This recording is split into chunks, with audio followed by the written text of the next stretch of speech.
साथियों, सभी को नमस्कार। आप सभी जानते हैं गंगा कावेरी व्याख्यान माला श्री लाल बहादुर शास्त्री महाविद्यालय गोंडा उत्तर प्रदेश, पॉम्पे कॉलेज आईकड़ा मंगलूर कर्नाटक और मंगलूर विश्वविद्यालय हिंदी अध्यापक संघ के संयुक्त तत्वावधान में संचालित है। यह 73वां व्याख्यान है। जैसे कि यह व्याख्यान 2020 31 जुलाई जो प्रेमचंद की जन्म जयंती जो है उस दिन यह व्याख्यान शुरू हुआ था, तो तब से लेकर के यह लगातार गतिमान है आप सभी के सहयोग से।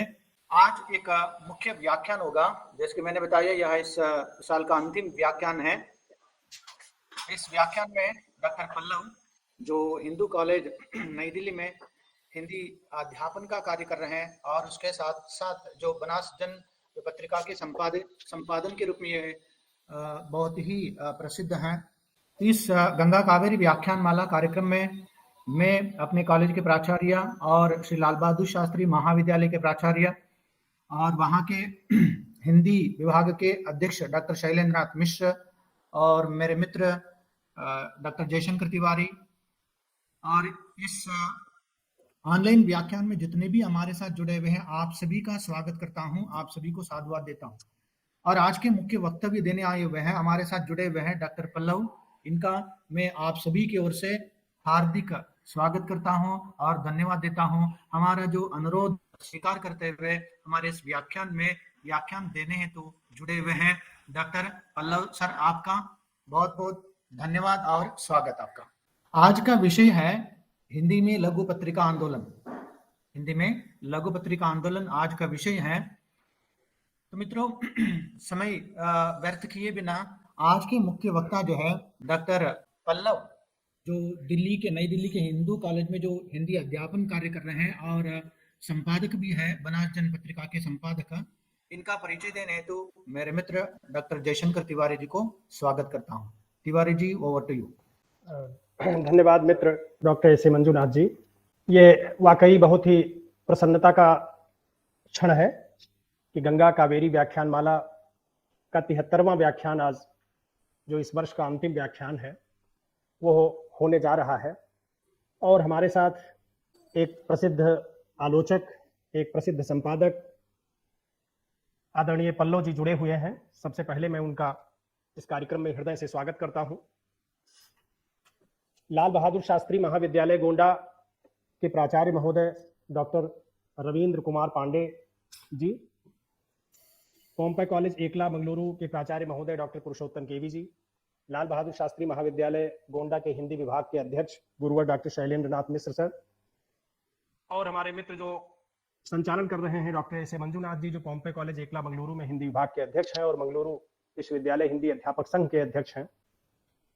तो यह संयुक्त उपक्रम में व्याख्यान श्रृंखला चल रही है। आज का विषय है हिंदी में लघु पत्रिका आंदोलन, जिस विषय पर पल्लव जी अपना वक्तव्य देंगे। मुझे परिचय देने के लिए कहा गया है, वैसे तो उनका एक विस्तृत अकादमिक परिचय है, फिर भी मैं कुछ जरूरी सूचनाएं कुछ नए जो विद्यार्थी शोधार्थी जुड़े हुए हैं उनके लिए दे देता हूं।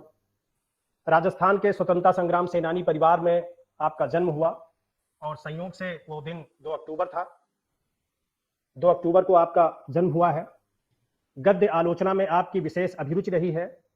2 पुस्तकें आपकी बहुत चर्चित रही हैं, कहानी का लोकतंत्र और लेखकों का संसार।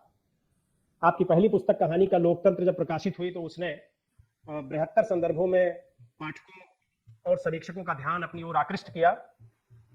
साहित्य अकादमी में जो मोनोग्राफ लेखन की एक लंबी श्रृंखला है उसमें कवि नंद चतुर्वेदी पर आपने मोनोग्राफ लिखा है साहित्य अकादमी का।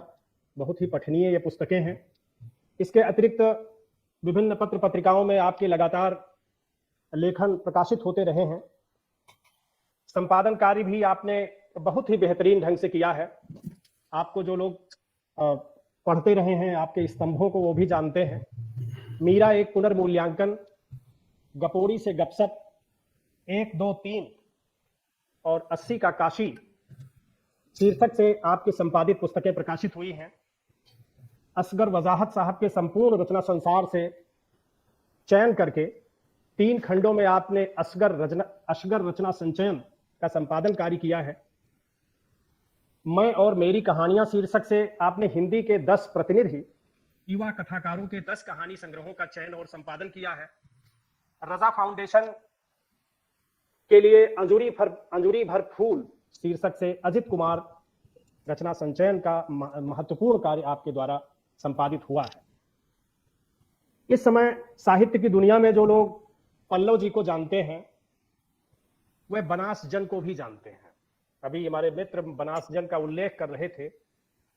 वर्ष 2008 में बनास जन पत्रिका का प्रारंभ हुआ था राजस्थान के चित्तौड़गढ़ धरती से, और उसके बाद बनास जन पत्रिका ने जो स्थान बनाया है साहित्यिक पत्रिकाओं के इस गिरावट वाले दौर में, वह बहुत ही स्पृहणीय है, बहुत ही स्तुत्य है। एक से बढ़कर एक उसके बेहतरीन विशेषांक और अंक आए हैं। आपको बनास जन के बारे में जैसा मैंने कहा कि पल्लव जी उसके एक तरह से बनास जन पत्रिका के नाते बड़े संदर्भों में जाने और पहचाने जाते हैं। आपकी संपादन दृष्टि की बहुत चर्चा होती रही है।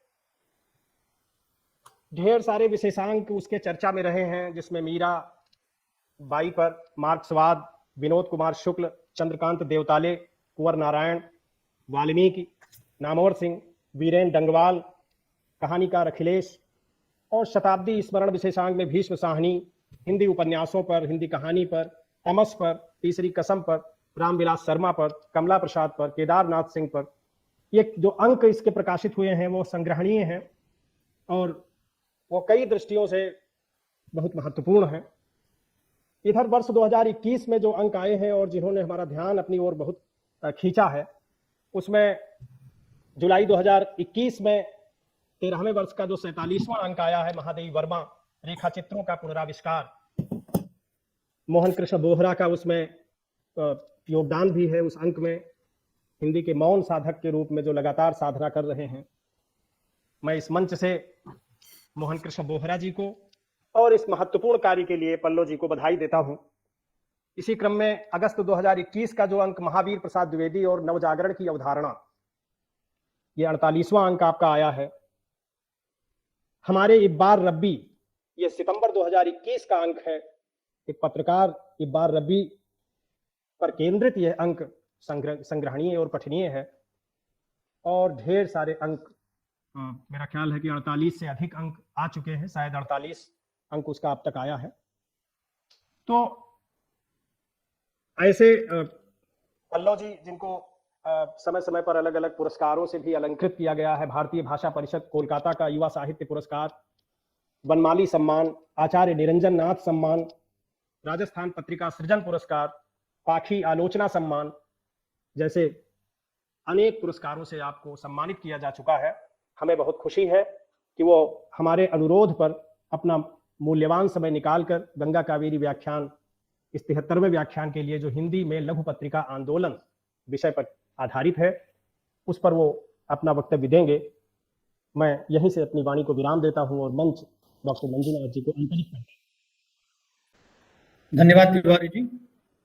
इस व्याख्यान का विषय हिंदी में लघु पत्रिका आंदोलन। तो मैं समय की बिना किसी भूमिका के साथ समय व्यर्थ किए बिना मैं आज के मुख्य वक्ता डॉक्टर पल्लव, जो संपादक है बनास जन और हिंदू कॉलेज नई दिल्ली में हिंदी अध्यापन का कार्य कर रहे हैं, तो आज के मुख्य वक्ता डॉक्टर पल्लव का मैं स्वागत करता हूं। सर, आपका बहुत बहुत स्वागत है। धन्यवाद। सबसे पहले तो मैं दोनों संस्थाओं का और दोनों आयोजकों, संयोजकों, तिवारी साहब, गौड़ा साहब और इनकी संस्थाओं के जो प्रधान हैं, उन लोगों का आभार व्यक्त करता हूं। आप सब लोगों का भी आभार व्यक्त करता हूं कि तमाम व्यस्तताओं, छुट्टी का दिन है और भी काम हो सकते हैं, लेकिन आप सब लोगों ने समय निकाला और इस बातचीत में शामिल हुए।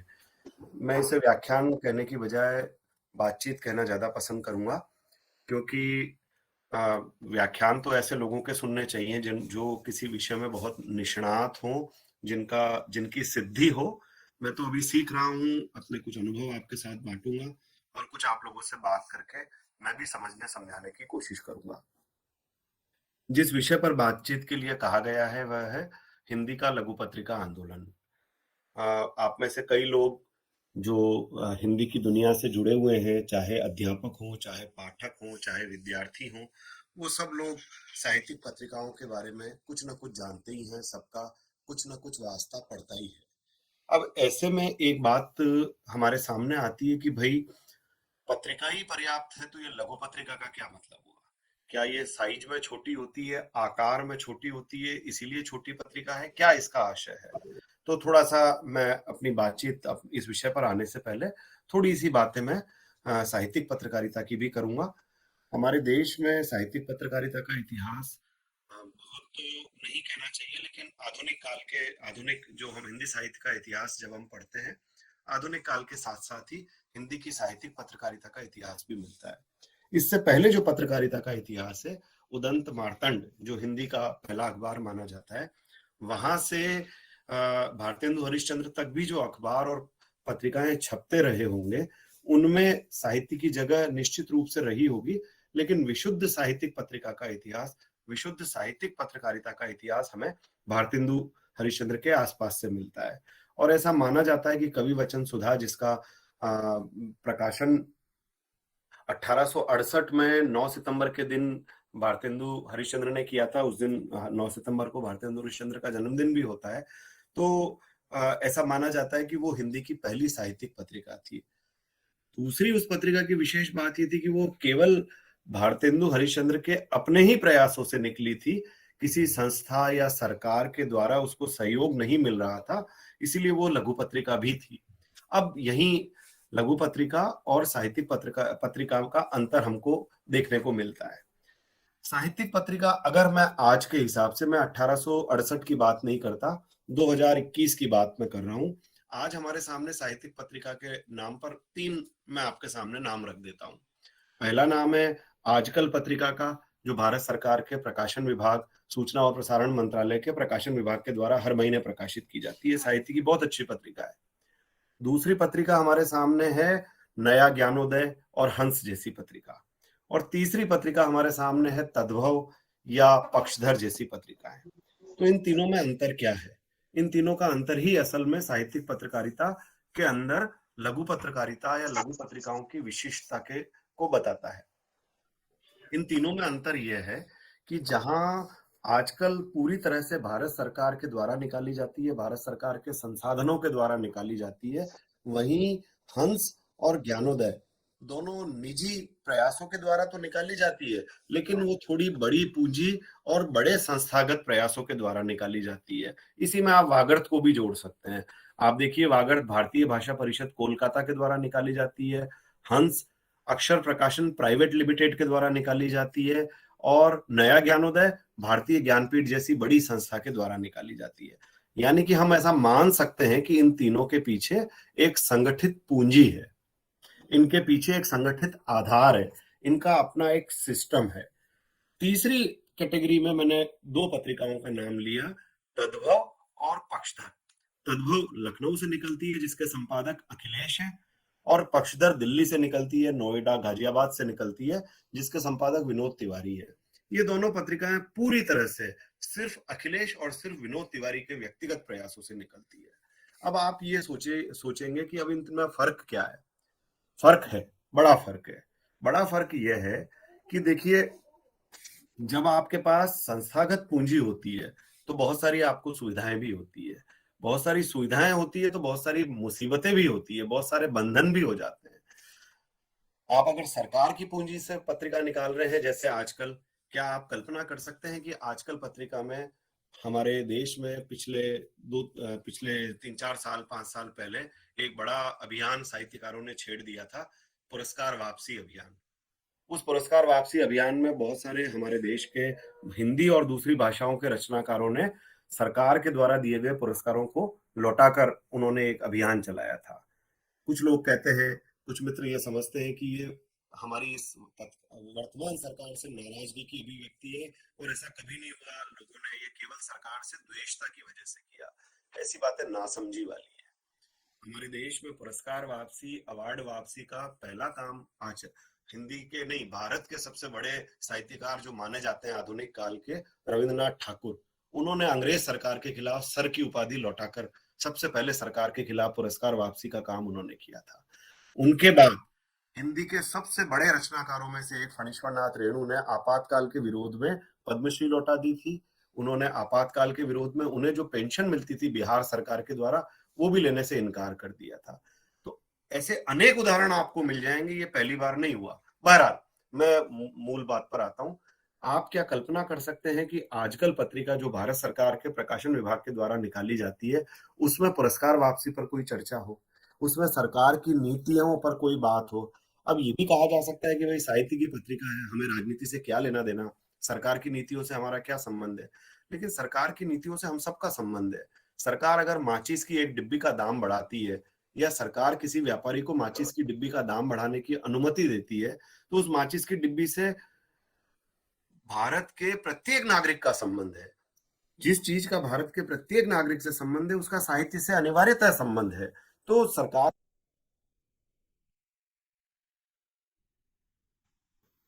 माइक बंद हो गया है सर, माइक्रोफोन ऑन कर लीजिएगा। ओ माफ कीजिए। सरकार की नीतियों की आलोचना करना या सरकार की नीतियों पर बात करना, समर्थन करना, विरोध करना, ये सब इसको ऐसा काम नहीं मान लेना चाहिए कि ये साहित्य के दायरे में नहीं आता, साहित्य को इससे दूर रहना चाहिए। ऐसा नहीं है। कोई बड़ा साहित्यकार भारत का या दुनिया का ऐसा नहीं है जिसने अपने जमाने की सत्ता का विरोध या अपने जमाने की सत्ता की आलोचना का मतलब विरोध नहीं होता, कि आलोचना अपने साहित्य में न की हो। तुलसीदास ने की है, कबीर ने की है, महादेवी वर्मा ने की है, किसने नहीं की? अगर नहीं की तो वो साहित्यकार बड़ा साहित्यकार हो ही नहीं सकता। इसका ये आशय न लगा लिया जाए कि हम लोग केवल साहित्य का काम केवल सरकार या सत्ता की आलोचना करना ही है। ऐसा भी नहीं है। हमको किसी भी तरह से, किसी भी एकांगी दृष्टिकोण से बचना चाहिए।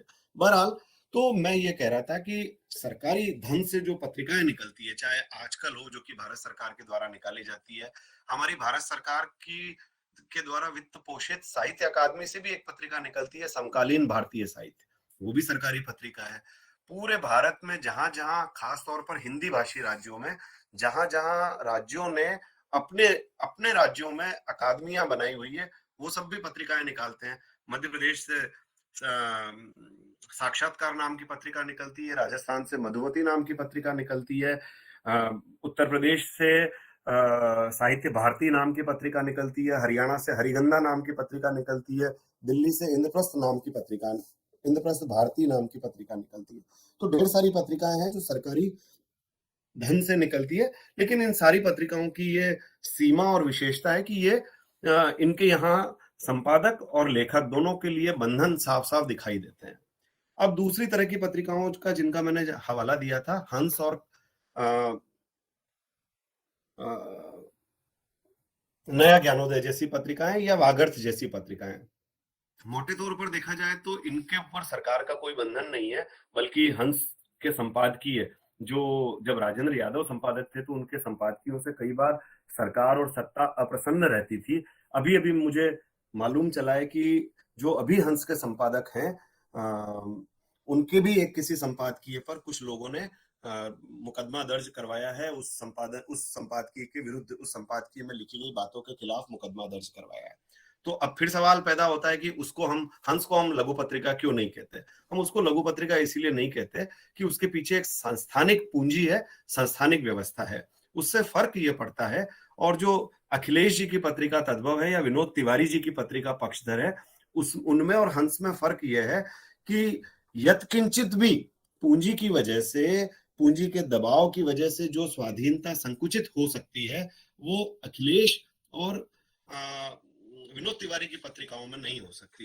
इंडिविजुअल लेवल पर, व्यक्तिगत आधार पर जो पत्रिकाएं निकाली जा रही हैं, उनकी आवाज को कोई नहीं दबा सकता, न सरकार, न सत्ता, न समाज, न कोई और। तो हिंदी में लघु पत्रिका आंदोलन की शुरुआत इसी तरह से हुई थी। थोड़ा सा मैं और इतिहास की बात करूंगा। पहले मैंने आपको भारतेंदु हरिश्चंद्र की बात की, भारतेंदु हरिश्चंद्र के जमाने में जब हिंदी की पत्रकारिता या हिंदी की साहित्यिक पत्रकारिता शुरू हुई, उसकी बात की। आजादी के बाद में चीजें और बदल गई। आजादी के बाद क्या हुआ कि एक तो सबसे पहली बात तो ये हुई कि पत्रकारिता का लक्ष्य अब क्या हो। आजादी से पहले भारत के पत्रकारिता का एक ही लक्ष्य था मोटे तौर पर, और वो लक्ष्य था देश की आजादी के लिए जो आंदोलन चल रहा है, उस आंदोलन में अपनी भूमिका को तय करना। सारे अखबार, सारी पत्रिकाएं यही काम करती थी। आप चाहे चांद उठाकर देख लीजिए, चाहे गणेश शंकर विद्यार्थी का अखबार प्रताप उठाकर देख लीजिए, सारे अखबार, महात्मा गांधी के अखबारों को देख लीजिए, जवाहरलाल नेहरू के अखबार नेशनल हेराल्ड या नवजीवन को देख लीजिए, सारे अखबार यही काम करते थे, सारी पत्रिकाएं यही काम करती थी। अब 1947 में जब हमारी सरकार बन गई और हमने 1950 में लोकतंत्र को अपना लिया और हमने पहला चुनाव करवा के अपनी सरकार फिर से निर्वाचित सरकार भी बना ली, उसके बाद ये बात आई कि अब पत्रकारिता का लक्ष्य क्या हो। तो बड़ा एक भला भला सा जवाब हो सकता है कि राष्ट्र निर्माण में अपनी भूमिका को तय करना, ठीक बात है, लेकिन ईमानदारी की बात यह है कि उस भूमिका को तय करते हुए आपके सामने वो बड़ा लक्ष्य तो नहीं रह गया था जो बड़ा लक्ष्य आजादी के पहले था। और यहीं से आप देखिए कि व्यावसायिकता की चपेट में हमारी पत्रकारिता आना शुरू हुई। इस बात का साहित्य से भी गहरा संबंध है। इस बात का साहित्य से ऐसा गहरा संबंध है, 1947 के आसपास से लगाकर 1980 तक का जो दौर है, 85 तक का जो दौर है, उस दौर की एक खास बात यह भी है कि तब हमारे देश में मनोरंजन के साधनों का अभाव था। शिक्षित समाज के लिए मनोरंजन का साधन अगर कुछ हो सकता था तो किताबें और पत्रिकाएं ही थी। फिल्में होती थी, टीवी नहीं था, रेडियो था, लेकिन इंटरनेट नहीं था, कंप्यूटर नहीं था। तो मोटे तौर पर मनोरंजन और ज्ञान दोनों का मिला जुला रूप जो अखबार या पत्रिकाओं में जहां मिलता था, जनता उसको पसंद करती थी। ऐसे ही नहीं, ये कोई अकारण नहीं हो गया कि धर्मयुग और साप्ताहिक हिंदुस्तान टीवी के आने के बाद बंद हो गए, क्योंकि उनकी जरूरत नहीं रह गई थी, क्योंकि वो अपने आप को समय के साथ नहीं बदल पाए थे। अब हमारा हिंदी का लघु पत्रिका आंदोलन इसी दौर में शुरू होता है, जब साप्ताहिक हिंदुस्तान और धर्मयुग जैसी पत्रिकाएं अपने शिखर पर थी। 70 के दशक की ये बात है। उस दौर में क्या हुआ कि जब साप्ताहिक हिंदुस्तान, धर्मयुग, सारिका जैसी पत्रिकाएं निकलती थी, तीनों पत्रिकाएं बड़े अखबार समूहों के द्वारा निकाली जाती हैं, तीनों पत्रिकाएं बड़े साधन संपन्न समूहों के द्वारा निकाली जाती थी। और इन तीनों पत्रिकाओं की विशेषता ये थी कि ये बड़े पैमाने पर प्रकाशित होती थी, दसियों हजार बल्कि लाखों तक इनकी प्रसार संख्या थी और इनके पाठकों की संख्या भी लाखों में होती थी। हिंदी के साहित्यकार के सामने ये बड़ा आकर्षण था कि उसकी कहानी सारिका में छप जाए, उसकी कहानी धर्मयुग में छप जाए, उसकी कहानी या कविता साप्ताहिक हिंदुस्तान में छप जाए, क्योंकि उससे वो बड़े पाठक वर्ग तक पहुंचने में उसको आसानी थी, सुगमता से पहुंच सकता था। लेकिन जो प्रगतिशील विचारधारा के, प्रोग्रेसिव आइडियोलॉजी के जो रचनाकार थे, चाहे अमरकांत हो, चाहे और अनेक सारे लोग हों, भीष्म साहनी हो, बहुत सारे लोग, उन सब लोगों के सामने एक दुविधा ये खड़ी हुई कि जिस पत्रिका में उनकी कहानी छपती है, जिस पत्रिका में किसी मजलूम की तकलीफ को बयान करती हुई, किसी बेइंसाफी का विरोध करती हुई कोई रचना उनकी छपती है, उसी पत्रिका में ज्योतिष का पन्ना भी छपता है, उसी पत्रिका में भूत प्रेत होते हैं या नहीं होते हैं इस पर आवरण कथा भी छपती है, उसी पत्रिका में कई बार ऐसी बेहुदा आवरण कथाएं भी छपती थी कि शास्त्री जी मरे या आत्महत्या की, या उनको मार डाला गया, उनकी हत्या हुई, या स्वाभाविक उनकी मृत्यु हुई, या कोई षड्यंत्र था। अब ऐसी पत्रिकाओं में हमारी प्रगतिशील समझी जाने वाली विचार की रचनाओं का छपना, तो लोगों के सामने, लेखकों के सामने ये द्वंद्व खड़ा हुआ कि ऐसी जगह छपकर हम क्या हासिल कर रहे हैं। तो उन्होंने इन तमाम प्रतिष्ठानी पूंजी आधारित पत्रिकाओं का विरोध करते हुए अपनी अपनी पत्रिकाएं निकालने की शुरुआत की, और यहां से हिंदी में लघु पत्रिका आंदोलन खड़ा होता है।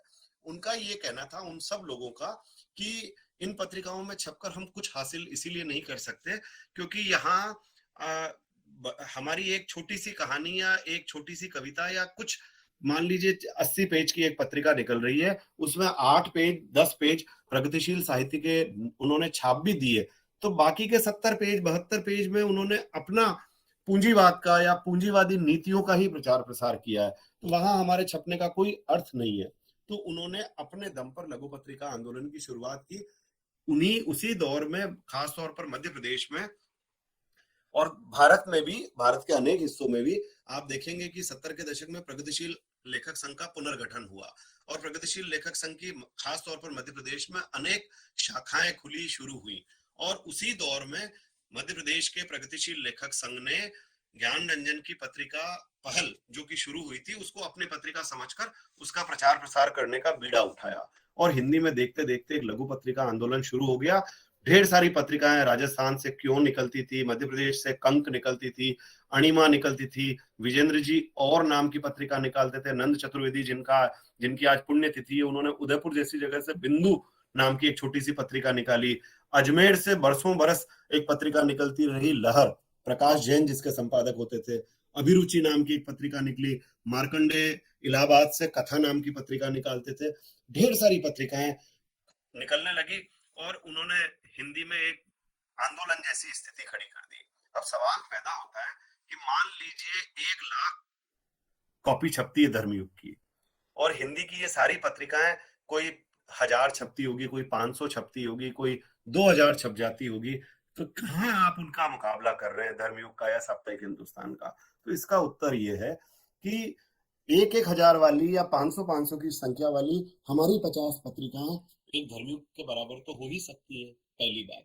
दूसरी बात, हम साहित्य की जिस भूमिका को लेकर साहित्य के पाठकों के बीच में जा रहे हैं उस भूमिका को लेकर धर्मयुग और साप्ताहिक हिंदुस्तान नहीं जा सकते, नहीं जा रहे हैं, तो हमारा असर या हमारी बात की का स्थायित्व ज्यादा गहरा होगा और ऐसा हुआ। इसका प्रमाण यह है कि जब ये पत्रिकाएं बंद हो गई, यानी कि धर्मयुग साप्ताहिक हिंदुस्तान जैसी पत्रिकाएं बंद हो गई, व्यावसायिक पत्रिकाओं ने, व्यावसायिक अखबारों ने साहित्य के लिए अपने दरवाजे बंद कर दिए, उसके बाद आप देखिए कि उसके बाद भी, बल्कि मैं कहता हूं उसके पहले भी, उस दौर में भी हिंदी की पिछले 70 साल की सर्वोत्तम रचनाओं का कोई चयन आप बनाएं, सर्वोत्तम रचनाओं का प्रथम प्रकाशन कहां हुआ ये देखें, तो मेरा दावा है कि 80% रचनाएं, 90% रचनाएं लघु पत्रिकाओं से निकली हुई है। आज भी देख लीजिए, सबसे अच्छी कहानियां आपको तद्भव या पक्षधर या जो लघु पत्रिकाएं हैं उन्हीं के माध्यम से मिलती है। अब तो खैर, अब तो नया संकट यह है कि जो मुख्य धारा का मीडिया है उसने साहित्य को पूरी तरह से हाशिए पर भी नहीं रखा है, हाशिए पर भी उनके लिए कोई जगह नहीं है, वो साहित्य की बात ही नहीं करना चाहते। तो वहां से हिंदी में एक लघु पत्रिका आंदोलन की शुरुआत होती है 1970 के आसपास से, और ढेर सारी पत्रिकाएं हैं जिनके कुछ के नाम में अगर लेने की कोशिश करूं जो अभी भी निकल रही हैं, जो अभी भी जिनको हम देख सकते हैं, तद्भव है, उद्भावना है, नया पथ है, आकार है, पक्षधर है, कथा है, दस्तावेज है, युद्धरत आम आदमी संभवतः अभी इन दिनों नहीं निकल पा रही है, परिकथा, जनपथ, तीसरा पक्ष भी संभवतः रुक रुक कर आ रही है, साम्य अभी एक नया अंक आया है उनका, संवेद, समकालीन सृजन, अक्सर, वागर्थ को अगर हम थोड़ी देर के लिए मान ले कि हमारी सहयोगी पत्रिका है, चिंतन दिशा, इरावती, सापेक्ष, शेष इन दिनों नहीं निकल पा रही है, बया भी एक तरह से देखा जाए तो एक प्रकाशन के द्वारा निकाली जाती है, अंतिका प्रकाशन के द्वारा, तो उसे लघु पत्रिका मानने में कोई संकोच कर सकता है। प्रगतिशील वसुधा फिर से निकलने लगी है विनीत तिवारी के संपादन में, नया पथ, एक और अंतरीप, अभिव्यक्ति, मड़ई, समयांतर, अनभे सांचा, लम्ही, कथाक्रम, अलाव, अभिनव कदम, अनहद, साखी, मंतव्य, रेतपथ, अनेक अनेक पत्रिकाएं हैं। मैं अगर ईमानदारी से कोई सूची बनाए, परिश्रम करके सूची बनाए, अनुसंधान करके सूची बनाए, तो ये 250 से 300 के आसपास इसके नाम जा सकते हैं। हिंदी में पत्रिकाओं की कमी नहीं है, हिंदी में पत्रिकाओं की संख्या बहुत अच्छी है। दिक्कत यह है कि नए जमाने के साथ, नई तकनीकों के साथ में सारी पत्रिकाएं अभी नहीं जुड़ पाई हैं, कदम ताल नहीं कर पाई है, इसीलिए जानकारी के अभाव में हम लोग नहीं जानते हैं बहुत सारी बातें। लेकिन हिंदी का लघु पत्रिका आंदोलन अभी भी एक तरह से मैं ये कह सकता हूँ कि निरंतर है, रुका नहीं है। अब एक बड़ा परिवर्तन, बड़ी चुनौती, बड़ी समस्या, बड़ा दृश्य परिवर्तन हमारे देखते देखते होता है, और वो होता है 1990 के आसपास। आप सब लोग जानते हैं कि 90 से 92-93 के बीच में दुनिया की जो 2 महाशक्तियां तब मानी जाती थी, सोवियत संघ और अमेरिका, उनमें से एक महाशक्ति यानी कि सोवियत संघ का विघटन हुआ, और जो अनेक देश, 13-14 देश मिलकर जो एक सोवियत संघ बना था, वो सोवियत संघ वापस विघटित हो गया, और सारे देश जो सोवियत संघ के रूप में हम जिनको एक देश मानते थे, वो सब स्वतंत्र देश के रूप में फिर अलग अलग हो गए। तो उन देशों के अलग हो जाने से ये हमारा ये संबंध बनता है, उससे दुनिया पर बड़ा प्रभाव पड़ा। दुनिया में बड़ा प्रभाव ये पड़ा कि ऐसा एक तो ये हुआ कि पूरी दुनिया में, लगभग पूरी दुनिया में पूंजीवादी नीतियों की, पूंजीवादी तौर तरीकों को अपना लिया गया। ऐसा मान लिया गया कि अब दुनिया पूंजीवादी तरीके पर ही चलेगी, पूंजीवादी मार्ग पर ही चलेगी। दूसरा ये हुआ कि वर्ल्ड बैंक और जो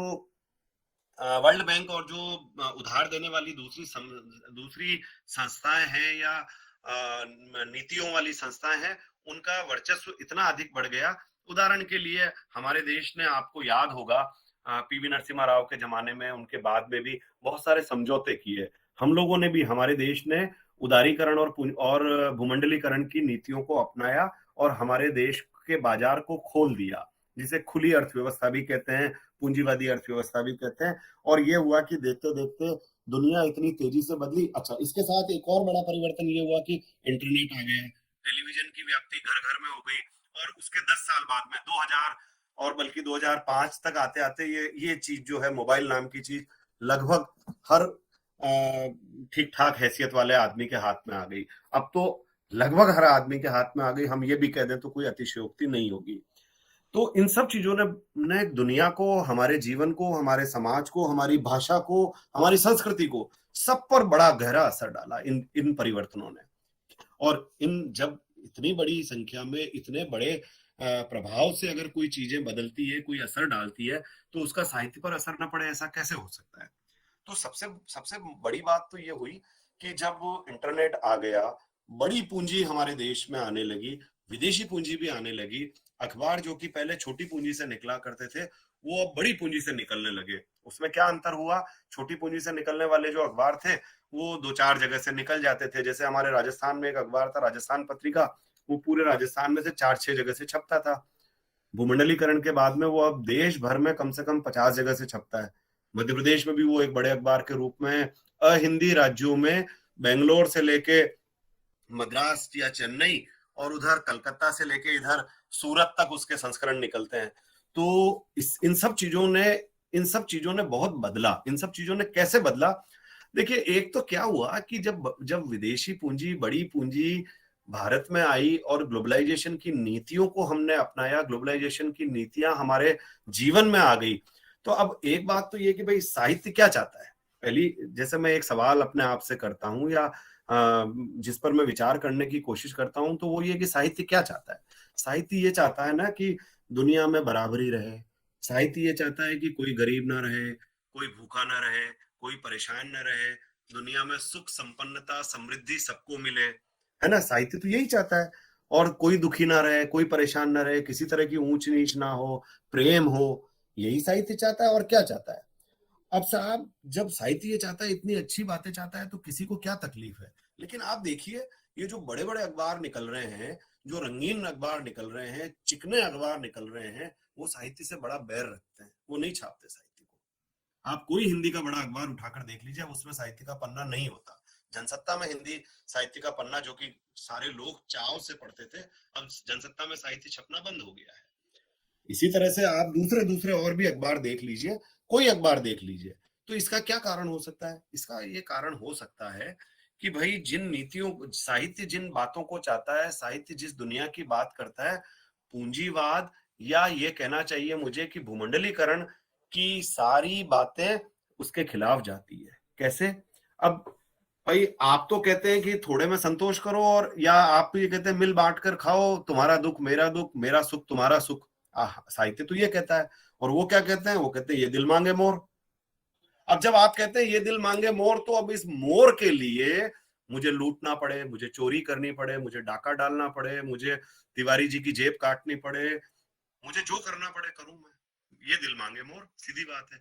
जब ये दिल, और इस दिल को, अच्छा, फिर दूसरा, आप कहानी घर घर की देखेंगे, आप क्योंकि सास भी कभी बहू थी देखेंगे, तो आप क्या देखेंगे कि वो हर, क्या आलीशान घर है, क्या आलीशान कपड़े हैं, कितने गोरे गोरे चेहरे हैं, कितने बढ़िया बढ़िया खाने हैं, क्या अच्छा अच्छा भोजन वो कर रहे हैं, कितनी संपन्नता बिखरी हुई है। अब आपको टीवी सीरियलों में गरीब गरीब नहीं दिखते, अब आपको भूख नहीं दिखती, अब आपको नंगे फटेहाल लोग नहीं दिखते। सवाल मैं ये करता हूं, क्या नंगे फटेहाल लोग हमारे समाज से गायब हो गए हैं? क्या हमारे समाज में कोई नंगा फटेहाल गरीब भूखा आदमी नहीं रह गया है? अभी थोड़े दिन पहले 6-8 महीने पहले हमने कोरोना की विभीषिका में ऐसी-ऐसी बातें देखी है जो जिनको बुलाना असंभव है।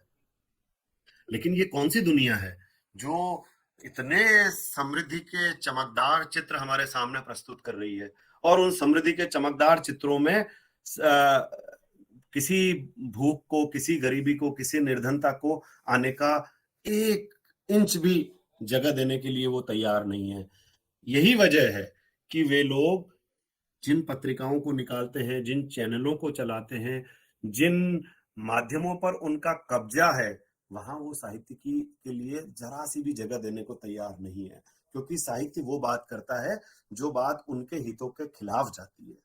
इस वजह से यही वजह है कि अखबारों में साहित्य की जगह समाप्त हो गई। यही वजह है कि अखबारों में कहानी, कविता और उपन्यास अंश छपना बंद हो गए।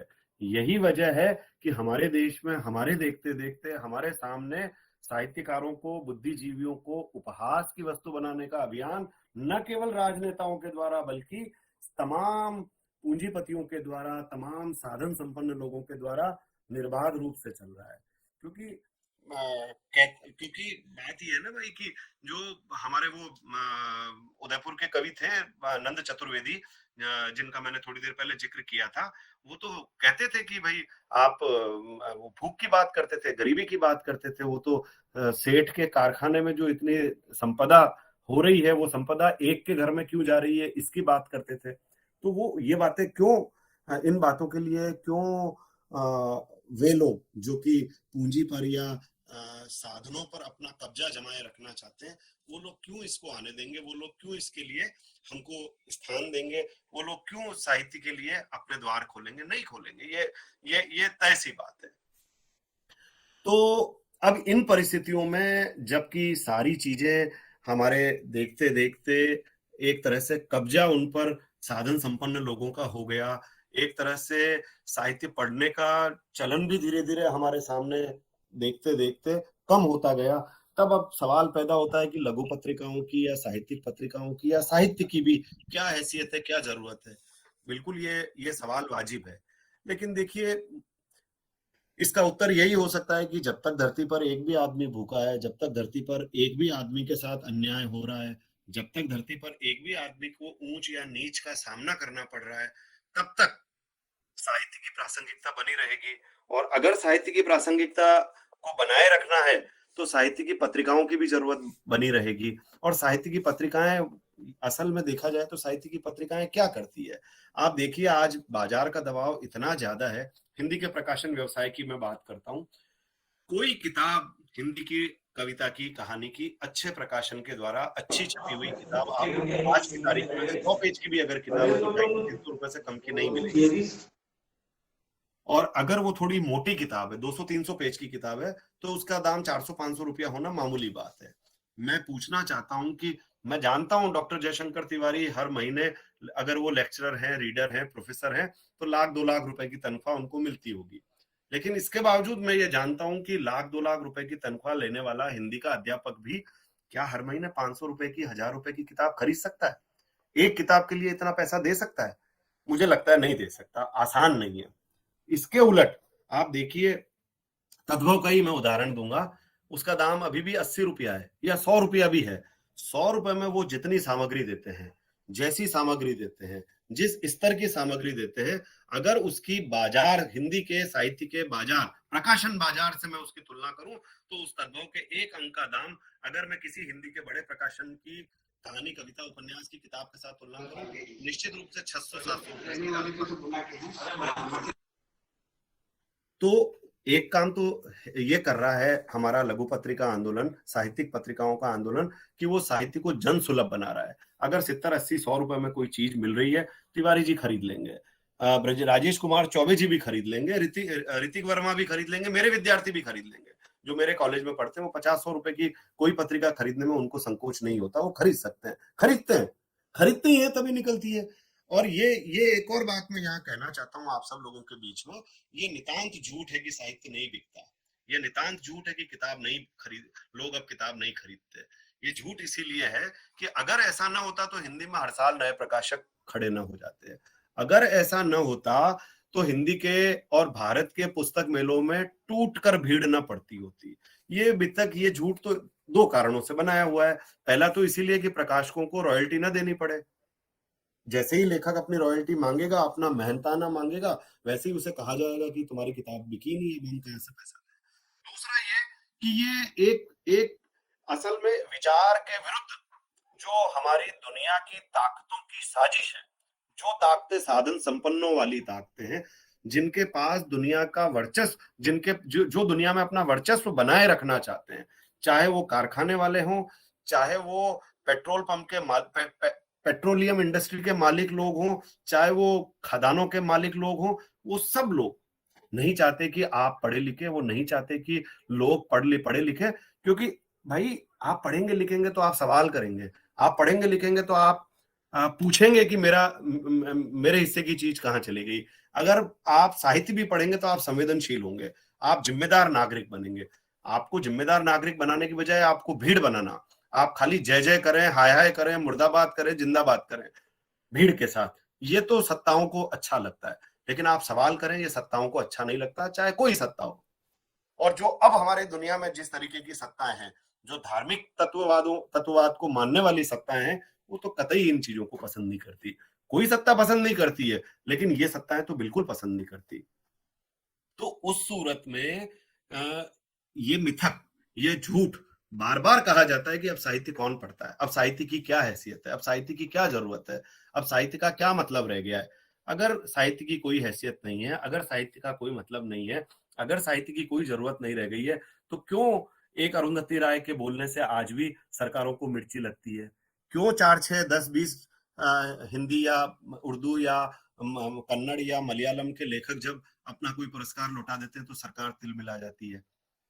इसका मतलब कुछ तो असर है, कोई तो बात है। तो बहरहाल थोड़ा कह रहा हूं, आप ज्यादा समझिए। लेकिन एक और पक्ष, एक और बात जो लघु पत्रिकाओं या साहित्यिक पत्रिकाओं के संबंध में जुड़ जाती है, और जो अगर कुछ रिसर्च करने वाले कुछ अध्यापक साथी इस बातचीत में शामिल हैं तो उनको ध्यान में रख के मैं कह देता हूं।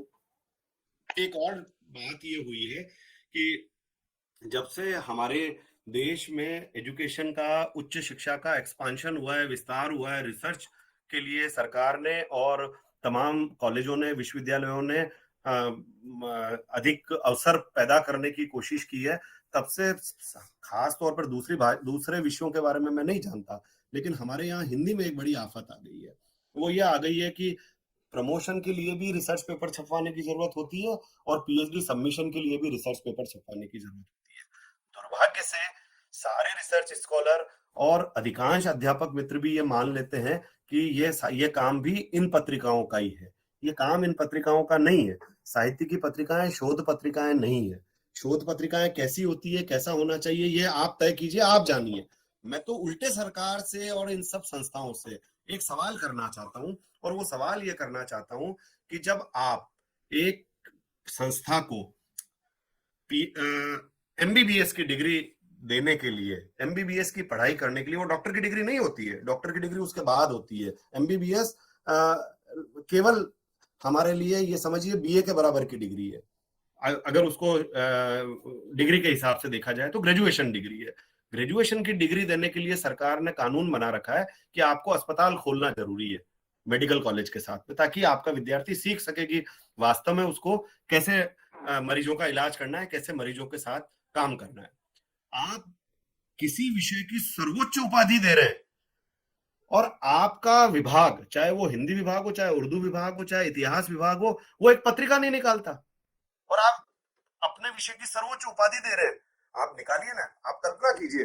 मैं तो ये कहता हूं कि अगर भारत में 500 विश्वविद्यालय हैं या 400 विश्वविद्यालय हैं, उन 400 विश्वविद्यालयों में एवरेज 50 विभाग हर विश्वविद्यालय में है, तो 2000 विभाग अगर पूरे देश में काम कर रहे हैं, 2000 पत्रिकाएं निकले ना हर भाषा में, क्या दिक्कत है? आप एक पत्रिका निकालने में कितना खर्च आएगा? 50,000, 1,00,000। साल में 2 अंक निकाले आपने, 2 लाख रुपया। एक कॉलेज के लिए, एक विश्वविद्यालय के लिए, एक विभाग के लिए 2 लाख रुपया कुछ भी नहीं है। अगर निकले, अगर वो लोग ये रिसर्च की मैगजीन्स निकालना शुरू कर दें, तो ये एक उसके 2 लाभ होंगे। एक तो शोध के लिए, रिसर्च के लिए लिखने पढ़ने के बहुत सारे नए मंच पैदा होंगे। दूसरा ये कि तद्भव और पक्षधर का गला छूटेगा कि भाई हम क्यों रिसर्च पेपर छापने के लिए मजबूर हो, हमारा काम नहीं है ये काम। हमारा काम तो साहित्य की चीजों को छापने का है। होता है साहित्य में भी कुछ शोध वाली अच्छी चीजें होती है जिनको छापकर कोई पत्रिका गौरवान्वित होती है, खुश होती है, धन्य महसूस करती है, लेकिन सारी चीजें वो शोध की तो नहीं छाप सकते ना। तो ये फर्क मैं जो नियामक लोग हैं, जो नियामक ताकते हैं, मैं उनसे आग्रह करता हूं कि इस पर विचार करें, ये हमारे हमारे माथे ये काम न डाले। तो बहरहाल मैं कुछ पत्रिकाएं मैंने अपने सामने रखी हुई हैं, तो वो मैं, हो सकता है अनेक मित्र हमारे ऐसे हों जो जिन्होंने अभी चर्चा में जिन पत्रिकाओं का मैंने उल्लेख किया वो पत्रिकाएं उनके देखने में ना आई हो, तो मैं केवल एक बार उनके नाम आपके सामने रख देता हूं, इस बहाने कुछ बातें और हो जाएंगी। देखिए, ये एक पत्रिका छत्तीसगढ़ से निकलती है, पाठ, और देवांशु पाल इसके संपादक हैं। बहुत अच्छी छोटी सी पत्रिका है ये, तद्भव, जिसको मैं हमारी भाषा की सबसे अच्छी साहित्य की पत्रिका मानता हूँ, लघु पत्रिका भी मानता हूं मैं इसको। तद्भव अखिलेश जी निकालते हैं लखनऊ से। एक ये पत्रिका जो दिल्ली और बिहार से निकलती है, सृजन सरोकार, गोपाल रंजन जिसके संपादक हैं, ये भी बहुत अच्छी पत्रिका है। बिहार और दिल्ली से निकलती है संवेद, किशन कालजे इसके संपादक है। ये फणीश्वरनाथ रेणु की जन्म शताब्दी पर एक अंक आया था, मोटा सा अंक है, बहुत बढ़िया अंक है। हरियाणा से एक पत्रिका निकलती है, देश हरियाणा, सुभाष चंद्र जिसके संपादक हैं। दिल्ली से ही निकलती है उद्भावना, अजय कुमार जिसके संपादक हैं। और अभी अभी इन्होंने साहिर लुधियानवी पर एक बहुत मोटा और बहुत अच्छा अंक निकाला है। मौका लगे तो मैं आप सब लोगों से सिफारिश करूंगा कि उस अंक को जरूर देखिए। वसुधा, जो कि पिछले 2-3 साल से बंद थी, फिर से निकलने लगी है। प्रगतिशील लेखक संघ की पत्रिका है, लघु पत्रिका है, और विनीत तिवारी अब इसके संपादक है। साम्य, जो कि छत्तीसगढ़ से निकलती है, अरसे बाद उन्होंने भी अपना अंक निकाला है, और ये कहानीकार स्वयं प्रकाश पर केंद्रित अंक है, इसे भी आप देख सकते हैं। कथा, जो मार्कंडेय निकालते थे, जो कि अब इन दिनों थोड़ा सा कोरोना की वजह से रुक रुक कर निकल रही है, लेकिन निकल रही है और बहुत अच्छी निकल रही है। अब इसके संपादक हो गए हैं दुर्गा और सस्या जी, तो इसे भी आप देखिए। एक नई पत्रिका, अभी इसका एक ही अंक आया है, सबद निरंतर, ये कृष्णा सोपती पर था। दूसरा अंक मैंने सुना है किसानों पर आने वाला है, इसे भी आप देख सकते हैं। लखनऊ से ही एक और बहुत अच्छी पत्रिका निकलती है, कविता बिहान, और इसके संपादक है नलिन रंजन सिंह। मैं आप सब लोगों से कहता हूं कि इस पत्रिका को जरूर पढ़िए, जरूर देखिए, बहुत अच्छे। ये अंक तो खास तौर पर अच्छा और यादगार अंक है जो राजेश जोशी पर था। इलाहाबाद से एक पत्रिका निकलती है, प्रयाग पथ, ये रेणु पर विशेषांक था। ऐसे ही एक बिहार से एक पत्रिका आती है, किरण वार्ता, दलित साहित्य और दूसरे जरूरी मसलों पर सूर्यपाल सिंह, गोंडा से एक छोटी सी जगह है उत्तर प्रदेश में, छोटी सी तो नहीं है, छोटी सी, हम पता नहीं क्यों, हम का मतलब हम तमाम लोग दिल्ली और बंबई से तुलना करते हुए जगहों को छोटी बड़ी कहते हैं, कोई जगह छोटी नहीं होती। बहुत अच्छी पत्रिका ये निकलती है पूर्वा पर, लगातार इसके अंक आ रहे हैं। दिल्ली से ही एक और ये पत्रिका आती है, देश विदेश। तो मैं केवल ये कहना चाह रहा हूँ कि हिंदी में पत्रिकाओं की कमी नहीं है, हिंदी में पत्रिकाएं खूब निकलती हैं, और लघु पत्रिका आंदोलन भी कमजोर नहीं पड़ा है। केवल एक बात जो ध्यान देने की है, समझने की है, जोर देकर कहने की है, वो ये है कि देखिए, स्पिरिट को बिल्कुल, सुधा जी ने बहुत सारी पुरानी पत्रिकाओं का जिक्र किया है, सुधा अरोड़ा जी ने, कलकत्ता और गोरखपुर से निकलने वाली पत्रिकाओं का बिल्कुल है ही है, ढेर सारी पत्रिकाएं हैं। मैं कहना यही चाहता हूं कि स्पिरिट को समझने की जरूरत है। ऐसी पत्रिकाएं, मैं लघु पत्रिका उन पत्रिकाओं को कहता हूं जो निजी संसाधनों से निकाली जाती है, और जन पक्षधरता जिनकी सबसे बुनियादी शर्त होती है, सबसे बुनियादी जरूरत, सबसे बुनियादी जो अपना कर्तव्य समझती है, नाम के लिए, पैसा कमाने के लिए। अब इसमें तो वैसे क्या कोई पैसा कमा लेगा? अब सुना है आजकल रिसर्च पेपर छापकर कुछ लोग पैसा कमाने की कोशिश करते हैं। अगर इससे उनको रोजगार मिलता है तो खुशी की बात है, ऐसा करें, वो जरूर करें, अच्छी बात है। हमारे देश में कुछ लोग, अगर, मैं तो खुश होता हूँ कोई ये कहता है कि अगर कोई पत्रिका पैसा कमा रही है, विज्ञापन उसको बहुत मिल रहे हैं, तो एक बात बताइए, मैं सवाल करता हूँ आप लोगों से कि अगर एक पत्रिका खूब बिकती है, एक पत्रिका में खूब विज्ञापन मिलते हैं, और वो कोई अनैतिक काम नहीं कर रही है, तो ये खुश होने की बात है या दुखी होने की बात है? अगर एक पत्रिका, एक व्यक्ति, कोई मनुष्य एक पत्रिका निकालकर या एक पुस्तक छापकर ईमानदारी से अपना जीवन यापन कर सकता है, इतना निर्वाह करने लायक पैसा कमा लेता है, तो ये तो खुश होने की बात है। इसमें नाराजगी या ईर्ष्या की क्या बात है कि फलानी पत्रिका को बहुत विज्ञापन मिल गए? अच्छी बात है। इसका मतलब हमारे समाज में ऐसे संवेदनशील लोग हैं जो साहित्य की पत्रिकाओं को भी विज्ञापन देना देने की जरूरत महसूस करते हैं या दे देते हैं, अच्छी बात है, देना ही चाहिए उनको। तो मैं ये आप सभी लोगों से ये एक बात और मैं आमतौर पर ऐसे व्याख्यानों में या व्याख्यान मैं फिर भूल गया, व्याख्यान नहीं, ऐसी बातचीत में मैं कह देता हूँ, और वो मैं ये कहता हूँ, आप सब लोगों से अनुरोध करता हूँ, जो पत्रिका आपको अच्छी लगे, लघु पत्रिका की भी मैं नहीं कहता, जो साहित्यिक पत्रिका आपको अच्छी लगे, कम से कम अगर आप सर्विस में हैं, आप स्थायी आमदनी वाले व्यक्ति हैं, तो 2-3 पत्रिकाएं, और अगर आप शोधार्थी हैं, आप करियर बनाने के दौर में हो, तो कम से कम 1 या 2 पत्रिकाएं जरूर पढ़िए, मंगवाइए। आप हंस 40 रुपए की आती है, 50 रुपए की आती है, 40-50 रुपया 2 या 3 दोस्त मिलकर चाय पिए तब भी 40-50 रुपए कम पड़ सकते हैं। तो चाय के बराबर पैसे में अगर आपको साहित्य मिल रहा है, इतना सस्ता मिल रहा है, तो अगर आप लोग नहीं खरीदेंगे, आप लोग नहीं पढ़ेंगे, आप लोग नहीं इसको समर्थन देंगे, तो देखिए ये बची हुई वो आवाजें हैं जो सत्ता की क्रूरता और सत्ता की विभीषिका के सामने मनुष्यता की यत्किंचित आवाज को बचाए रखने का काम कर रही है। और ये आवाज बची रहना हमारे लोकतंत्र के लिए, हमारे समाज के लिए, हमारे देश के लिए, यहाँ तक कि हमारी दुनिया के लिए बहुत जरूरी है। कोई आवाज नहीं होगी, कोई नहीं बोलेगा, तो मानकर चलिए कि जिनको जो मुनाफाखोर हैं, जो दुनिया के सारे संसाधनों पर कब्जा कर लेना चाहते हैं, जो दुनिया के सारे संसाधन अपनी जेब में डाल लेना चाहते हैं, वो नहीं चाहते कि आप साहित्य पढ़ें, वो नहीं चाहते कि कोई संवेदनशीलता की बात, कोई मनुष्य की मनुष्य होने की बुनियादी बातें भी मनुष्यों के बीच में कायम रहे।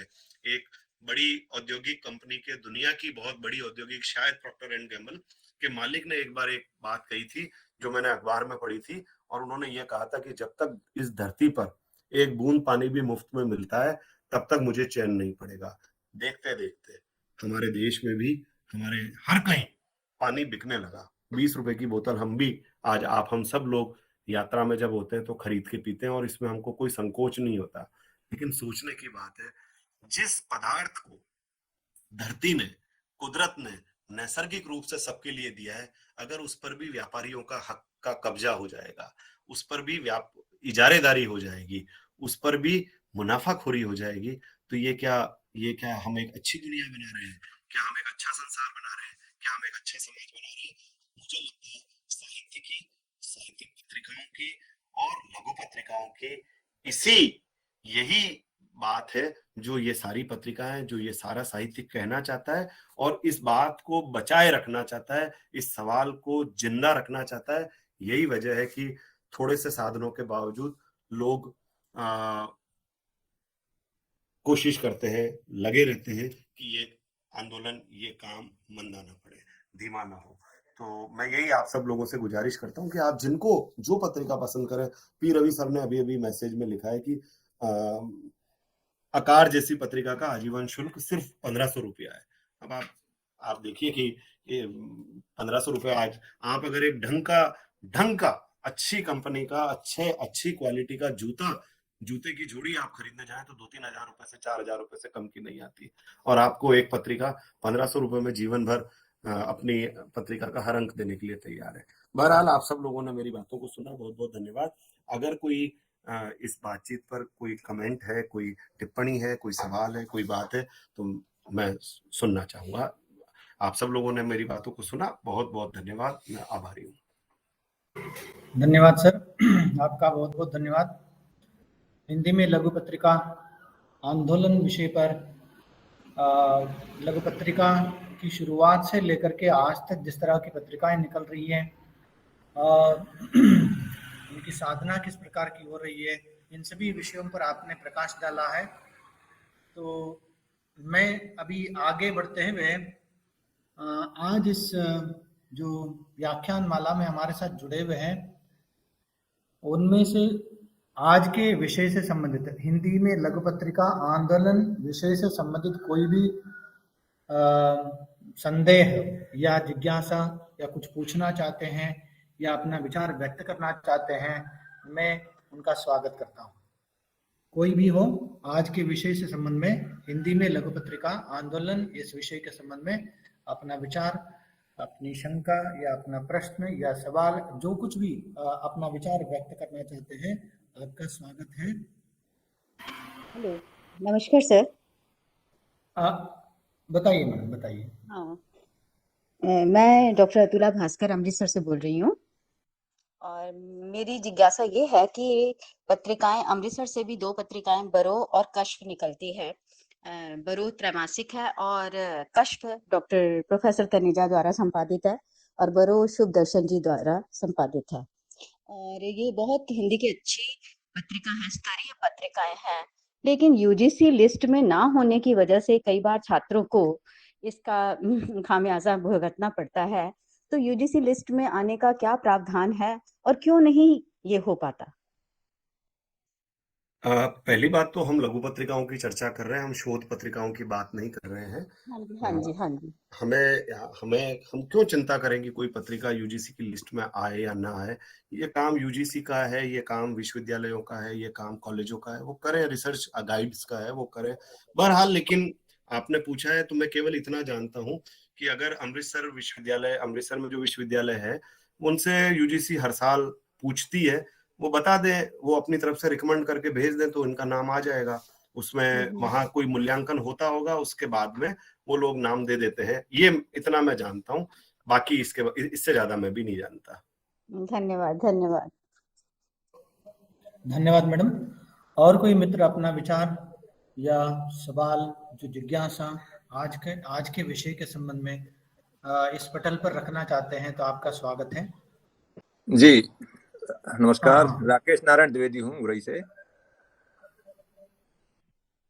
कहिए सर, कहिए आवाज आ सर। रही? ठीक। हाँ, आवाज आ रही है, बोलिए सर। जी, लघु पत्रिका आंदोलन को हमारा समर्थन है।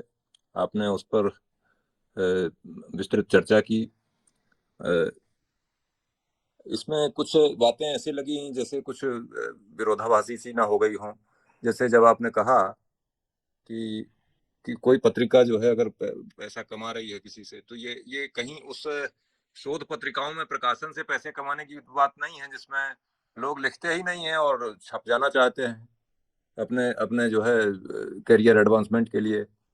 अगर उस संदर्भ में ये बात कही गई है तो इस पर मेरी आपत्ति होगी। और बाकी तो ये बात ठीक है कि जब हमारी पत्रिकाएं छपें तो उसमें अगर पैसा आ रहा है तो वो अच्छा है। और वो ये उसका परिचय भी है कि हमारे साहित्य के पाठक अभी हैं, बने हुए हैं और अच्छी संख्या में हैं, अच्छी क्षमता में हैं। तो ये दूसरा, जब आप पानी की बात कर रहे हैं तो पानी, जैसे जब आपने कहा कि पानी जैसी कुदरती चीज, अन्न भी कुदरती चीज ही है, लेकिन जब उसका अपरिष्कृत उसको करके हम जो है लेने के लिए मजबूर होते हैं, तो ये एक बाजारवादी व्यवस्था है और हम बाजार का समर्थन नहीं करते। लेकिन बाजार की आवश्यकता से भी हमें जो है दो चार होना ही पड़ेगा। अब कितना उसमें रहना है, कितना बचना है, ये बात आपकी हम उस सीमा तक स्वीकार करेंगे। बाकी आपके व्याख्यान से हम समृद्ध हुए। आपका धन्यवाद। नमस्कार। धन्यवाद। आपकी बात ये ठीक है। मैं हरगिज, एक तो पहली बात तो लघु पत्रिकाएं तो रिसर्च पेपर छापने के लिए निकलती ही नहीं है, और लघु पत्रिकाएं पैसा लेकर रिसर्च पेपर छापती हो, ये कम से कम मैं नहीं मानता और मैं नहीं जानता इस बात को। रिसर्च के नाम पर शोध समीक्षा जैसे शीर्षक रखकर बहुत सारी पत्रिकाएं निकलती है।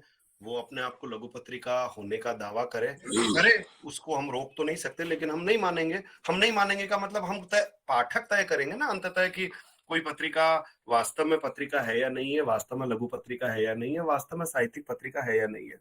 मेरा आशय केवल इतना सा था कि अगर कोई साहित्यिक पत्रिका भी, साहित्यिक पत्रिकाओं के अंदर हंस कथादेश जैसी पत्रिकाएं भी है, तद्भव और पक्षधर जैसी पत्रिकाएं भी है, तो हंस कथादेश जैसी पत्रिकाएं भी अगर उनको कोई सरकार या कोई संस्था या कोई कंपनी विज्ञापन देती है अपने प्रचार प्रसार के लिए और उससे उनको पैसा मिलता है, तो ये इसमें कोई ऐतराज की बात नहीं होनी चाहिए। ये मेरा आशय था।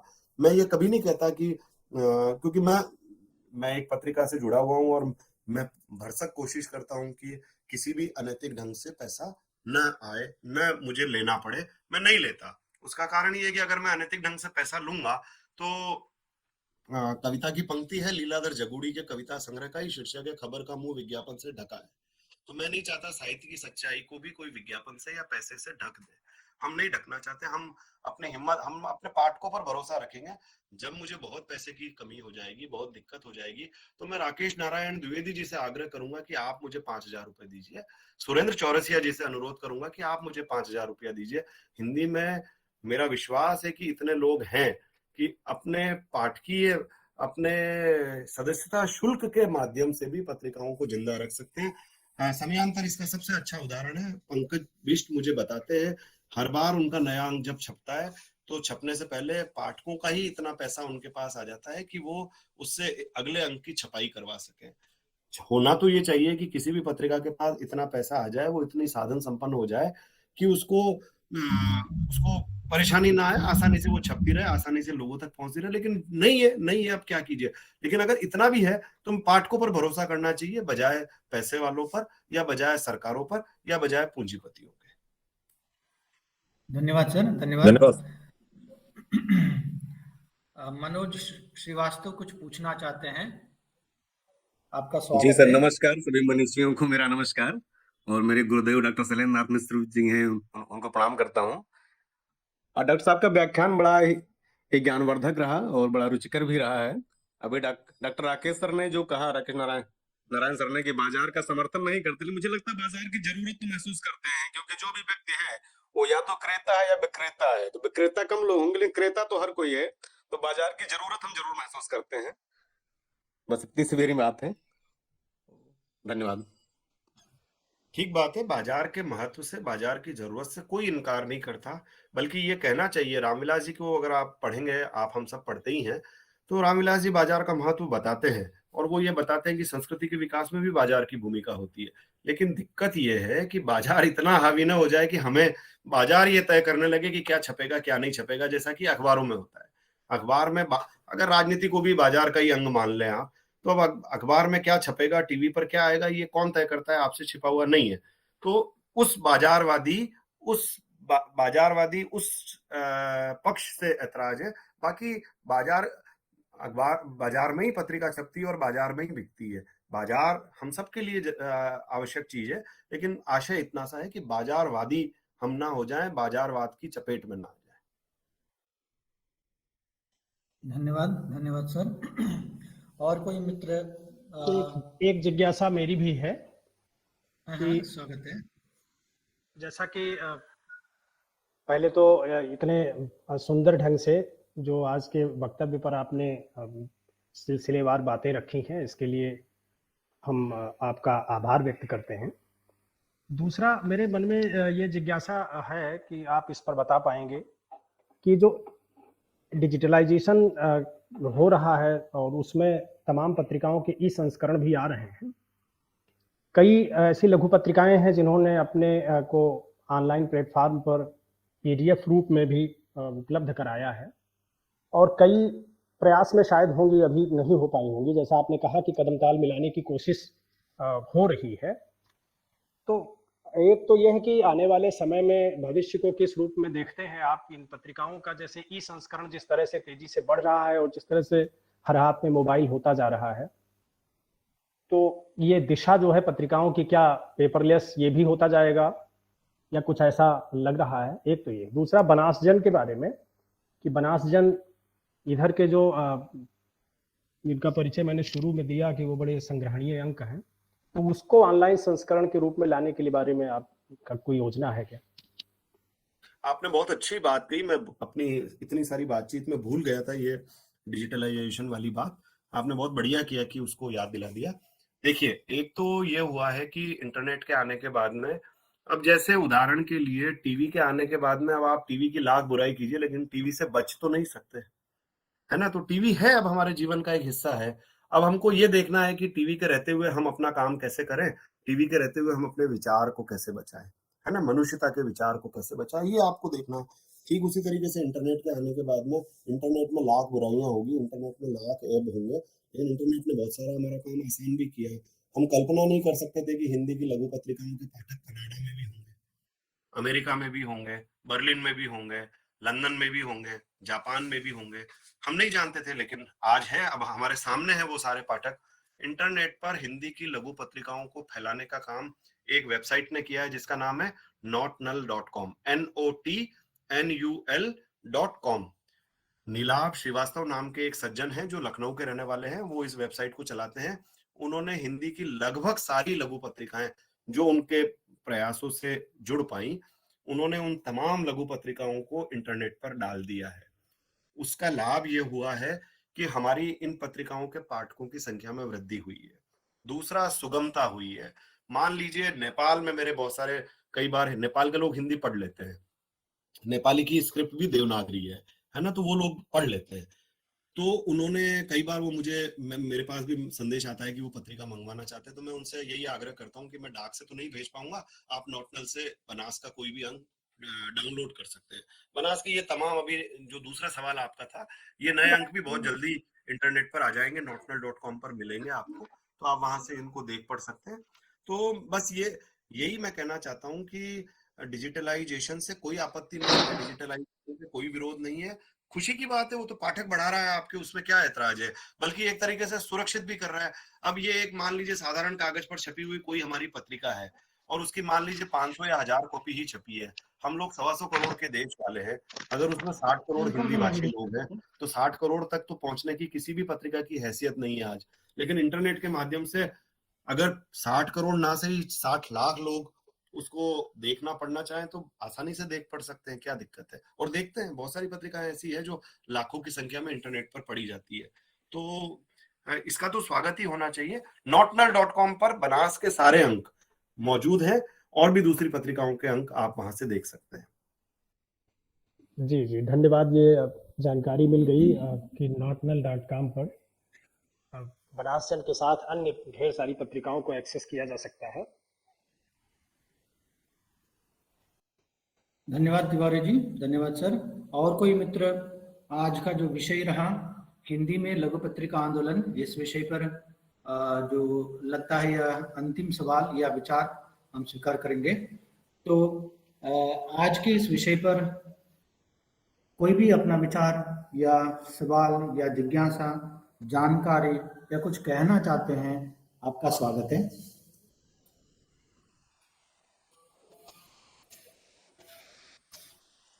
सर, जैसा कि आपने बताया, इसमें पूंजीवादी का प्रभाव अधिक हुआ हिंदी साहित्य की पत्रिका पर। उसी प्रकार आधुनिकता के कारण भी तो पत्रिका में लगातार कमी आ रही होगी। लोग जैसे यात्रा करते थे तो पत्रिका लिए रहते थे या किताब पढ़ते थे, इससे उनका चिंतन मन का भी काफी ज्यादा विकास होता था। लेकिन अब कोई भी होता है तुरंत मोबाइल लिए रहता है और उसमें उसका उतना मानसिक विकास नहीं हो पाता है जितना पत्रिका पढ़ने से होता था। तो इस बारे में, आधुनिकता के बारे में आपका क्या विचार है? मैं नहीं जानता राजकुमार जी आपके बारे में कि आप क्या करते हैं, आप क्या पढ़ते हैं या क्या काम करते हैं, लेकिन मैं केवल इतना सा कहूंगा कि आधुनिकता के बारे में ठीक से जान लीजिए। आधुनिकता बुरी चीज नहीं है, आधुनिकता बहुत अच्छी चीज है। आधुनिकता का हम सबको समर्थन करना चाहिए, हम सब लोग आधुनिकता का समर्थन करते हैं, ठीक है। यही वजह है कि हमने अपने 1857 के बाद, 1850 के बाद वाले काल का नाम आधुनिक काल रखा है। आधुनिक काल का मतलब, आधुनिकता का ये मतलब नहीं होता कि जो दिख रहा है, जो वर्तमान है, या अच्छे कपड़े पहन रखे हैं, नए कपड़े पहन रखे हैं, पैंट शर्ट पहन रखे हैं, उसका आधुनिकता से कोई संबंध नहीं है। आधुनिकता का मतलब होता है इहलौकिक दृष्टिकोण, यानी सांसारिक विचार, यानी कि परलोक का विचार ना हो, यानी कि भाग्यवाद ना हो, यानी कि मनुष्य अपनी शक्ति में विश्वास करे, इसका अर्थ होता है आधुनिकता। तो आप आधुनिकता के बारे में जान लीजिए। आप शायद ये कहना चाहते हैं कि आजकल के फैशन के चक्कर में लोग किताब नहीं पढ़ते, मोबाइल देखते रहते हैं, शायद आपका आशय ये है। तो इसका क्या किया जाए? लोग मोबाइल, देखिए वो सस्ता है ना, सस्ते का मतलब उसमें मानसिक परिश्रम नहीं करना पड़ता मनुष्य को। खोला आपने, जरा सा वीडियो देख लिया, आपको अच्छा लगा, आप हंसे, आप मुस्कुराए, आपका मनोरंजन हुआ, आपको अच्छा लगा। कहानी आप पढ़ेंगे तो कहानी पढ़ने के लिए आपको भाषा का ज्ञान होना जरूरी है, आपको भाषा की बारीकियों का आना जरूरी है, आपको पारिभाषिक शब्दों का अर्थ पता होना चाहिए।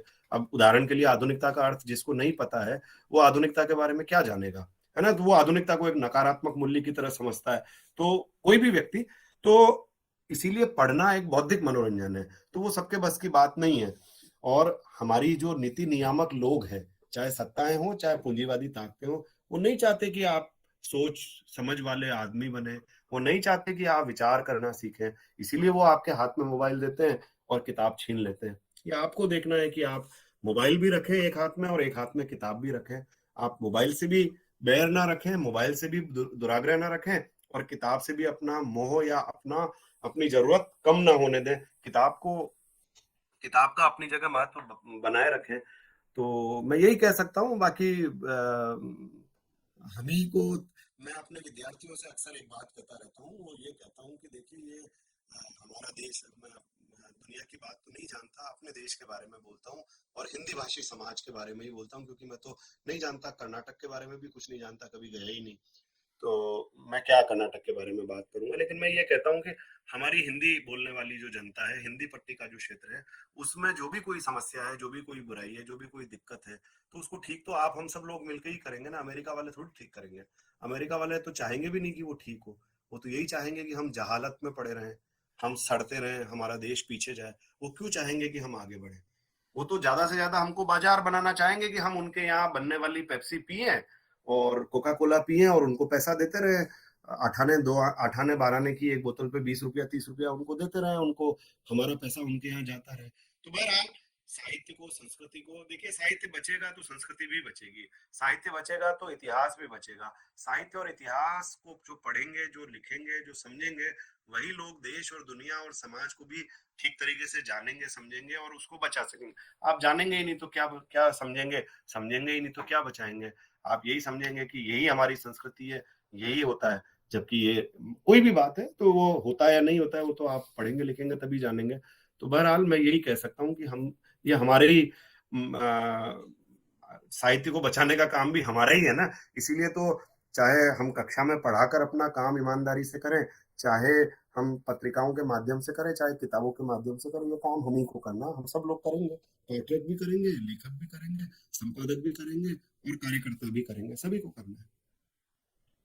तो ठीक है, बहुत बहुत धन्यवाद। धन्यवाद। अत्यंत महत्वपूर्ण जो बातें हमारे सामने साझा करने के लिए बहुत बहुत धन्यवाद। आगे के क्रम में बढ़ते हुए मैं धन्यवाद देने के लिए डॉक्टर शैलेंद्र नाथ मिश्र, जो हिंदी विभाग के अध्यक्ष हैं श्री लाल बहादुर शास्त्री महाविद्यालय, उनका मैं स्वागत करता हूँ। बहुत बहुत धन्यवाद डॉक्टर मंजुनाथ जी। आज के गंगा कावेरी व्याख्यान माला के इस 73वें व्याख्यान में मैं डॉक्टर पल्लव जी का हार्दिक स्वागत करता हूं। आज के विषय पर उन्होंने बड़े ही अच्छे ढंग से हिंदी में लोक पत्रिका आंदोलन को लेकर के अपने विचार रखे हैं। ये विचार इसलिए भी महत्वपूर्ण है क्योंकि वो स्वयं बनास जन के संपादक हैं और लगभग 48 अंकों का संपादन कर चुके हैं। इसके पहले भी विभिन्न पत्रिकाओं से जुड़े रहे हैं, तो उनके अनुभव से सिद्ध जो बातें हैं उनसे पूरी तरीके से हमारा जो मंच है सहमत है। और उन्होंने जो प्रश्नोत्तर में भी अपनी बातें कही हैं, वो भी उनके व्याख्यान से भी वो ज्यादा महत्वपूर्ण बातें हैं कि साहित्य अगर बचेगा तो सभ्यता बचेगी, संस्कृति बचेगी, दुनिया बचेगी, मनुष्य बचे रहेंगे। ये सारी चीजें उन्हीं की बातों से मैं शुरू कर रहा हूँ। आज के व्याख्यान में उन्होंने एक बड़ी महत्वपूर्ण बात बताई कि लोक पत्रिका आंदोलन का जो आरंभ है वो कवि बचन सुधा से, भारतेंदु हरिश्चंद्र के द्वारा ही जो है हो गया वहां से, और लगातार जहां जहां साहित्य सत्तामुखी होता गया, प्रतिष्ठानमुखी होता गया, जन विरोधी होता गया, वहां वहां उन कालों में पत्रिकाएं निकाली गई हैं, अपने संसाधनों से निकाली गई हैं, लोगों के घर द्वार बिक गए हैं, बाल बच्चों तक की पढ़ाई वो नहीं करवा पाए हैं, लेकिन उन्हें देश की जनता को बचाने के लिए अपना सर्वस्व स्वाहा कर दिया है। और ये 1850 के बाद की जो पीढ़ी हमारी रही है, लगभग 1940-36 तक, उन लोगों ने इस काम को बड़े बाखूबी तरीके से संपन्न किया है। आगे भी ये क्रम लगातार चलता रहा है। विभिन्न प्रयोगों और प्रगतिवाद के जो प्रगतिशील लेखक संघ के सम्मेलन के साथ जुड़ी हुई चीजें थी, जनपक्षधरता, वो हमारे सामने आई। तो इस तरीके से जनपक्षधरता और अपने संसाधनों से जो बात निकाली गई है वो लोक पत्रिका आंदोलन का वही प्राण तत्व है। और आज के परिवेश में आपने जो 3 तरह का वर्गीकरण किया है, एक तो सरकारी पत्रिकाएं हैं जिनमें आप आम जन को कहीं नहीं पाएंगे, सरकारी कार्यक्रम या कुछ शाकाहारी चीजें आपको छपती हुई दिखाई पड़ेंगी, जिनका हमारे मनोरंजन के अतिरिक्त बहुत ज्यादा उनका औचित्य हमारे जीवन में स्थान नहीं बन पाता है। दूसरी वो पत्रिकाएं हैं जो प्रतिष्ठानों से निकलती हैं, चाहे वो आगर्त हो, चाहे ज्ञानोदय हो, चाहे इस तरह की और भी जो प्रतिष्ठान हैं लोगों के, उनसे जो तमाम पत्रिकाएं निकल रही हैं, जिनका एक लंबी सूची से पाठ है, तद्भव है, जन सरोकार, सृजन सरोकार है, संवेद है, देश है, या वसुधा है, भावना है, सबंध निरंतर है, किरण वार्ता है, पूर्वापर का नाम आपने लेकर के इस गोंडा की धरती को भी आपने अपने इस मुख्यधारा में सम्मिलित कर लिया, उसके लिए बहुत बहुत धन्यवाद। डॉक्टर सूर्यपाल सिंह जी इसमें 90 वर्ष की अवस्था में भी अपना काम बड़ी मुस्तैदी से कर रहे हैं। और सबसे बड़ी बात है डॉक्टर पल्लव जी की ये पत्रिका बिना किसी विज्ञापन के, आज तक एक भी पैसा का विज्ञापन इसमें नहीं लगा है, और न तो पाठकीय शुल्क के द्वारा भी, सस्ता शुल्क का अभियान भी हम लोगों के बहुत चाहने पर भी सर ने नहीं चलाने दिया। तो आपने इसका उल्लेख करके आज बहुत बड़ा जो है एक जो योगदान दिया है इस गोंडा के लिए। तो इस क्रम में चाहे वो सरकारी पत्रिकाएं हों, वहां पर भी आम आदमी की बातें, उनकी समस्याओं को रखने का कोई अवसर नहीं है। प्रतिष्ठान की पत्रिकाओं की भी अपनी प्रतिष्ठानिक प्रतिबद्धताएं होती हैं, सांस्थानिक जो है प्रतिबद्धताएं होती हैं, उनकी भी अपनी विचारधारा होती है, उस आइडियोलॉजी को लेकर के वो आगे बढ़ते हैं, उसीलिए उन्होंने उसको अब माध्यम बना रखा है। तो जहां पत्रिकाएं किसी विचारधारा का माध्यम बन चुकी हों, या संस्थानों का वो विज्ञापन का आधार बन चुकी हो देने का, तो इन आधारों पर तो हम पत्रिकाओं से साहित्य के द्वारा जो जीवन में बुनियादी बदलाव लाने की बात करते हैं वो संभव नहीं है। वो संभव लोक पत्रिका आंदोलन के द्वारा ही है। और जो बताए डॉक्टर पल्लव जी ने, उसको हम सबको आत्मसात करना चाहिए। यदि हम 1-2 लाख रुपया महीना पाते हैं तो 1,500 रुपये हमको हर महीने अपने इन कार्यों को खर्च करना ही चाहिए।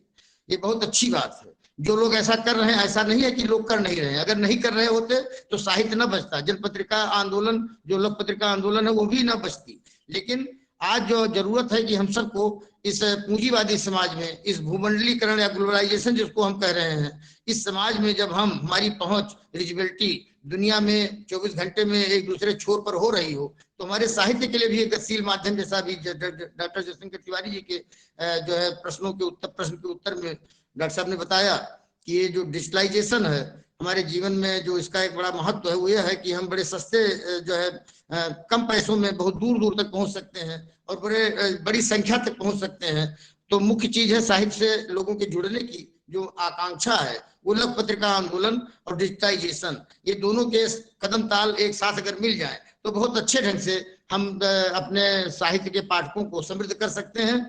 आज के इस व्याख्यान से जो हमारा मंच समृद्ध हुआ है, गंगा कावेरी व्याख्यान माला के इस मंच पर उपस्थित मोहित कुमार जी, जसविंदर सिंह, गंगाराम जी, अतुल भास्कर, भवानी, अश्विनी कुमार जी, विमल मिश्र जी, चारवी जी, छाया और professor Devendra Tiwari ji, doctor Suryapal Singh ji, doctor Prakash Chandra Giri ji, doctor RC Verma जी, डॉक्टर राजेंद्र कुमार जी, कुशाग्र त्रिपाठी जी, मैत्री ठाकुर, ममता सिंह, मनोज कुमार श्रीवास्तव जी, नित्या शुक्ला जी, सुरेंद्र चौरसिया, सुधा अरोड़ा, सीलू चौगले, ऐसे पूरे देश से जुड़े हुए लोगों का एक क्रम है जो लगातार हमारे इस मंच से जुड़ रहा है। हम उन सब के प्रति भी साधुवाद ज्ञापित करते हैं। इस मंच में उपस्थित जो हमारे विद्वान साथी हैं, जो हमारे प्राध्यापक बंधु हैं, जो हमारे शोधार्थी हैं, उन सब के प्रति मैं साधुवाद ज्ञापित करता हूँ। इस कोरोना काल ने जो एक महामंच हमको दिया है कि हम देश दुनिया से घर में बैठ करके जुड़ सकते हैं और अपने उस समय का जो हम किसी दूसरे कार्यों में निवेश कर रहे थे या निवेश नहीं कर रहे थे, व्यर्थ चला जा रहा था, उसका एक बड़ा जो है सामयिक उपयोग हम कर पा रहे हैं। और बहुत अच्छी बात है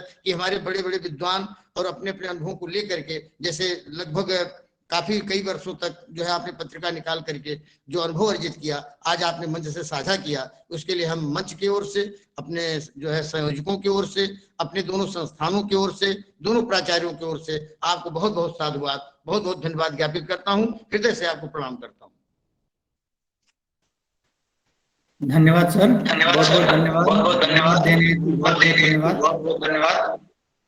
तो मैं अपने सभी साथियों की ओर से फिर से मैं आज के मुख्य वक्ता डॉक्टर पल्लव जी को हृदय से आभार प्रकट करता हूं, बहुत बहुत धन्यवाद देता हूं सर, आपको बहुत बहुत धन्यवाद। इसके साथ गंगा कावेरी व्याख्यान माला की 73वां व्याख्यान की समाप्ति की घोषणा करता हूं।